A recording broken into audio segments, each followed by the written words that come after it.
all lovely friends of AviAssist out there. My name is Harriet Angetile. I'm Manager Safety, Health, Environment and Quality at Zambia Airports Corporation Limited. I'm going to share with you a short story on runway safety, and I'll focus on Runway Safety Team. So the Runway Safety Team assesses operational risks that are specific to an airport. The team proposes mitigations to prevent runway events, which are incursions, excursions, wildlife management, fraud management, among others. The team measures and monitors the effectiveness of the mitigations that will have been put in place. It educates and promotes raising awareness of operational risks among all stakeholders. The Runway Safety Team is not a decision-making body, but makes recommendations that can be considered by the participants. Setting up of a runway safety team is a challenging task for most airports. Unless the runway is identified as a primary asset for an airport, runway safety cannot be enhanced. How then do we get the buy-in? For the case of Zambia Airports Corporation Limited, the runway safety team requested to review the business continuity plan, to which the team made recommendations with a cost attached to each option that was given. This caught the attention of management, and since then, their reaction to runway concerns has greatly improved.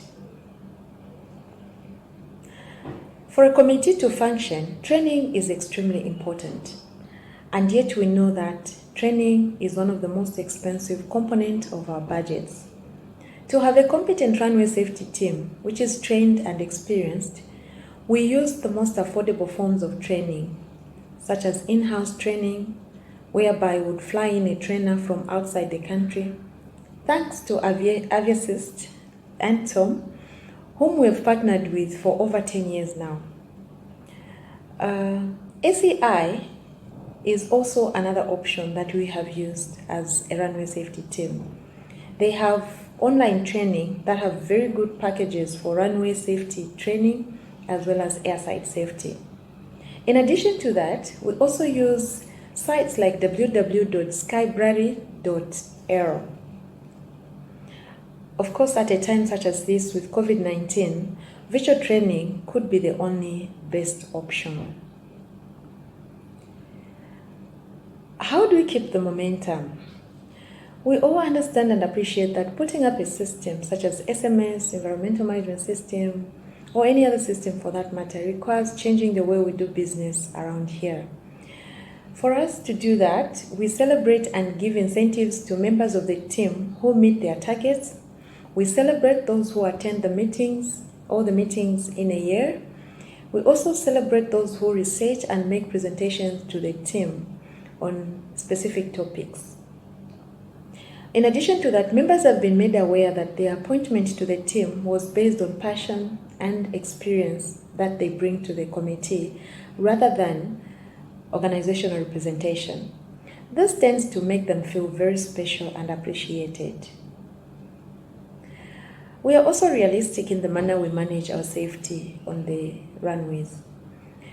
We considered our limitations in infrastructure.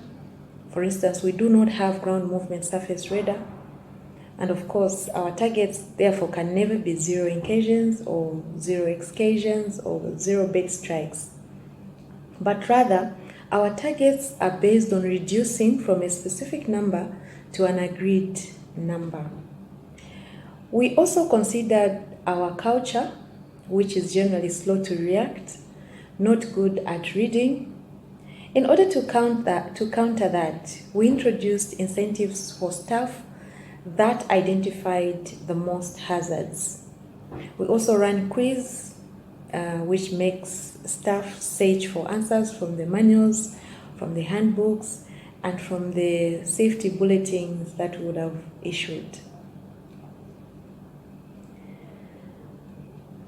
We also, as a team, challenge ourselves. We, at some point, agreed that we needed to start sending returns to Airport Council International, and indeed we are now able to submit data to ACI, and in a way we have been compelled to collect credible data that fits into the ACI template. So far, we've been able to submit data for 2018 and 2019. We are already working towards submitting 2020 data, and so far, Q1 and Q2 data is ready. We have also consistently submitted bird strike data to Civil Aviation Authority, CAA, for onward submission to ICAO. So as I conclude, I'd like to urge you all to innovate ways in which you can enhance runway safety, and this should be based on your airport's strengths and weaknesses. It does not help anyone to cut and paste what is obtaining at another airport. Thank you all for listening and stay safe.